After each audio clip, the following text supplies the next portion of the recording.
আমাকে যদি বলে যে বাংলাদেশের শিক্ষা ব্যবস্থা আপনি কত নাম্বার দিবেন, আমি বলবো 5 দিব। মুখস্থ বিদ্যা, এই মুখস্থ বিদ্যা দিয়ে জীবনে কিচ্ছু হয় না। আমাদেরকে কি শেখানো হয়? উত্তর মুখস্থ করা। এটা কোথায় কাজে লাগাবেন? আপনাকে আমি যদি বলি যে বঙ্গবন্ধু কত সালে পৃথিবীতে এসেছে, কত সালে গিয়েছে, এটা আমার লাইফে কি ইম্প্যাক্ট ফেলে? কিচ্ছু হবে না, এইসব জেনে এই লাভ সাল হবে আমি না। মুখস্থ করে কি করব? রবীন্দ্রনাথ কত সালে কি করেছে, তার কয়টা বই আছে, ঘোড়া নাকি শেষের কবিতা, লাভ কি আমার জীবনে? প্রশ্ন করা শেখায় না। বাট আপনি দেখেন, যেখানে যান, ইউটিউবে গেলে আপনাকে প্রশ্ন করতে হবে, চ্যাট জিপিটিতে গেলে প্রশ্ন করতে হবে, জীবনে যা চান প্রশ্ন করতে হবে। আপনি কোনো কিছু জানতে চাইলেই প্রশ্ন করতে হবে। সো উইদাউট কোশ্চেন আপনি কিভাবে বড় কিছু হবেন?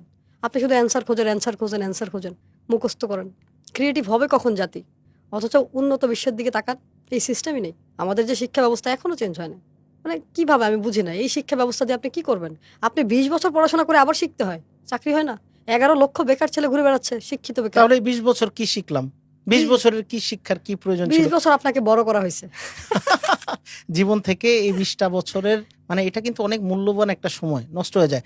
আর ওই যে প্রাথমিক শিক্ষা, এটা আমার কাছে মনে হয় ম্যাট্রিক পর্যন্ত এনাফ, ইন্টার পর্যন্ত এনাফ। এরপরের শিক্ষাগুলো আমার কাছে মনে হয় সাবজেক্ট ওয়াইজ হওয়া উচিত। আচ্ছা, আমার কথা হচ্ছে, আমার বাংলা সাহিত্য পড়ার কি দরকার? এই সাবজেক্টটা কেন রাখতে হয়েছে? আচ্ছা, না, যদি কবি টবি হতে চান তাহলে সে সাহিত্য পড়ালেখা করেন আপনি। এটা তো যার যার চিন্তা চিন্তা ভাবনা। ভাবনা। এটা আমার কথা হচ্ছে, তার মনে কি চায়। সে যদি ডাক্তার হতে চায়, আমি মনে করি তাকে 5 থেকেই সায়েন্স পড়ানো উচিত। সে এমন ভাবে ডাক্তার হোক যাতে সে প্রতিটা জিনিস বুঝতে পারে যে আমি কোথায় হিট করলে তার জীবনে। এই যে ডাক্তারের ভুল চিকিৎসার কারণে হাজার হাজার লাখ লাখ মানুষ মারা যায়, কারণ কি? মানুষ পড়া চোর। সে ডাক্তারি শিখতে যেও চুরি করছে, পড়ে নাই। মুখস্থ বিদ্যা মুখস্থ করেছে, পড়ার জন্য উত্তর দিয়েছে, এখন মনে শেষ। থাকতেছে না, এখন আর মনে থাকতেছে না। কারণ সে যদি প্র্যাকটিক্যালি করতো। আচ্ছা আমাকে বলেন, এমবিবিএস করার পরে আবার ইন্টার্নি করতে হবে কেন? তার জীবন থেকে কতগুলো সময় নষ্ট না? তাহলে এমবিবিএস এ কি শিখাইলো তাকে? মাস্টার্স পাস করে আবার কম্পিউটার কেন শিখতে হবে? মাস্টার্সের পদ্ধতি মাস্টার্সের ভেতরেই থাকতো ওই সাবজেক্টগুলো, এই যা যা যা দরকার এই সাবজেক্টগুলো। 20 বছর শেখার পরে ইংলিশ বলতে পারি না আমরা, হুম। তাহলে কি ইংলিশ শেখায়? এই শিক্ষা ব্যবস্থা আমাদেরকে শেখায় দাসত্ব। বিবিএ করার পরে সে চাকরি খোঁজে, তাহলে তার বিজনেস লার্নিং নেওয়ার কি দরকার?